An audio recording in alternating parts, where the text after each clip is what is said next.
Hello အားလုံးပဲမင်္ဂလာပါရှင်။အရင်ကဆိုလို့ရှိရင်ခဏတုတ်စာဖြစ်တဲ့ငါတက်တာမို့ဖတ်တုတ်လေးကိုမှဖြိုးပါ။ဒီနေ့မှအရင်စားချင်းလာတာနဲ့အိမ်မှာလည်းတုတ်စာဖြစ်ရင်လည်းပေါ့နော်။တုတ်နေလေးကိုကြံနဲ့ညှဝဲပေးလိုက်ပါတယ်။တုတ်နေလေးကဆိုလို့ရှိရင်လည်းအရင်ကလွယ်ကူယူရှင်းပါတယ်။ဒါဆိုတုတ်နေလေးကိုသိရအောင်ဖြိုးရဲ့ဗီဒီယိုလေးကိုအဆုံးထိလိုက်ကြည့်ပေးကြပါဦးနော်။ပထမဆုံးဖြိုးတို့ပါဝင်တဲ့ပစ္စည်းလေးတွေကိုအစင်သက်လိထားပေးလိုက်မယ်ပေါ့နော်။ဒီမှာဆိုလို့ရှိရင်တော့အရင်ဆုံးဖြိုးပါကြက်တုံနေတစ်လုံးကိုကပ်ပါနေထားလေးတွေလိထားပေးလိုက်ပါတယ်ရှင်။ချက်တုံလေးပြီးတာနဲ့ဖြိုးကတမြန်တဲ့စိတ်စာလောက်ကိုလည်းအစင်သက်လိထားပေးလိုက်ပါတယ်။ပြီးရင်တော့ဖြိုးတို့မြုပ်သီးနီကိုလည်းကိုအဆက်စားနဲ့တလောက်လေးပေါ့နော်။အစင်သက်လိထားပေးလိုက်ပါမယ်။ဒီတုံနေလေးကိုတော့ဖြိုးအရင်ကခဏတင်ပေးဖူးတယ်ပေါ့နော်။အမြဲလဲတုတ်စားဖြစ်ပါတယ်။ကဲပြီးလို့ရှိရင်တော့ပဲတောက်ရှင်နေငယ်ကိုလည်းမထိုးပွားနေထားလေးတွေလိထားပေးလိုက်ပါမယ်။အရင်ကဆိုလို့ရှိရင်တော့ခဏတုတ်စားဖြစ်တယ်ပေါ့နော်အခုကကိုမှကိုဝင်နေရှိရင်တော့လေခဏတုတ်စားရဲ့အဆင်မပြေမှာဆိုလို့ကြာနေမှတစ်ခါအရန်စားချင်မှတစ်ခါတုတ်စားဖြစ်တယ်ပေါ့နော်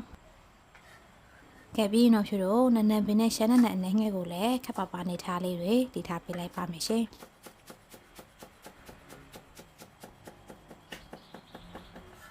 ဒါလေးတွေကတော့မဟုတ်ဖတ်တော့မှအတိကပါဝင်တဲ့ပစ္စည်းလေးတွေပဲဖြစ်ပါတယ်ကဲပါပစ္စည်းလဲအားလုံးဆက်သက်ဖြစ်နေပြီဆိုလို့ရှိရင်တော့ဖြိုးတို့စပြီးတော့တုပ်ပေးလိုက်ပါမယ်နော်တုပ်ပေးရင်အတွက်ဖြိုးကသုံးမက်ခွက်ထဲကိုမုတ်ဖက်ကိုဖြိုးတို့ကိုလိုအပ်တဲ့လောက်ထည့်ပေးလိုက်မယ်ပေါ့နော်ပြီးရင်တော့အစင်သစ်လိထားတဲ့အသီးရွက်လေးတွေကိုထည့်ပေးလိုက်ပါမယ်ရှင်ရတာအတွက်ကတော့အချုံမှုန့်နှင်းငယ်ပြီးတော့ညှစ်သီးအချက်မှုန့်နှင်းငယ်နဲ့ညံပြိုင်အနေငယ်ကိုထည့်ပေးလိုက်ပါတယ်ပြီးရင်တော့ဒီထိုင်းပီပါလာအနေငယ်ကိုထည့်ပြီးလို့ရှိရင်တော့ဖောက်ထားပေးတာငါတက်တာတပူးစာလောက်ကိုပါထည့်ပေးလိုက်ပါတယ်ရှင်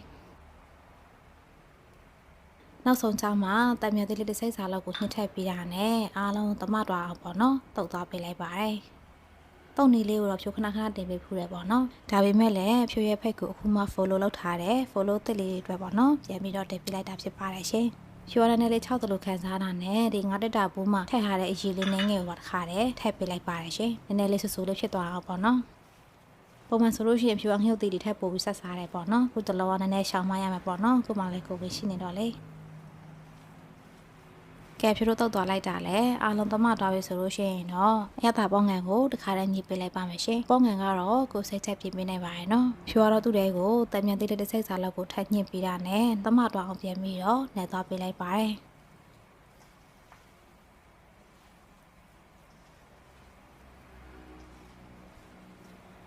အားလုံးလည်းတမပြီးတော့ရတာလည်းလောကစစ်ပြပြီဆိုလို့ရှိရင်တော့ရပါပြီနော်ဒီနေ့ဟာဆိုလို့ရှိရင်အရင်ကိုစားလို့ကောင်းတယ်ဖြိုးတို့ရဲ့ငါတက်တာမဟုတ်ဖတ်တော့လေးရတော့စားဖို့အစစ်ဖြစ်နေပါပြီရှင်တုံးနေလေးရဆိုလို့ရှိရင်အရင်ကိုလည်းကိုယူရှင်းနေပေါ့နော်နောက်တစ်ခုကဒီမဟုတ်ဖတ်တော့လေးတော့စားဖြစ်ရင်ဝက်ခောက်ကြော်လေးနဲ့တွဲစားပါလို့အကြံပေးချင်ပါတယ်အရင်လည်းလိုက်ဖတ်တယ်ပေါ့နော်ကဲအခုဆိုလို့ရှိရင်တော့လွယ်ကူမြတ်ဆန်ပြီးတော့အရင်ကိုစားလို့ကောင်းတယ်ဖြိုးတို့ရဲ့ငါတက်တာမဟုတ်ဖတ်တော့ချင်းငယ်ဆက်လေးရတော့စားလို့ရပါပြီရှင်လုံနေလေးရလည်းလွယ်ကူပြီးတော့စားလို့လည်းကောင်းတာမို့ဒီဗီဒီယိုလေးအားလုံးအတွက်အဆင်ပြေမယ်လို့မျှော်လင့်ပါတယ်ရှင်။ကဲဒါဆိုဖြိုးရဲ့နောက်ဗီဒီယိုအသစ်တွေမှာပြန်ဆုံကြမယ်နော်။အားလုံးပဲဘိုင်ဘိုင်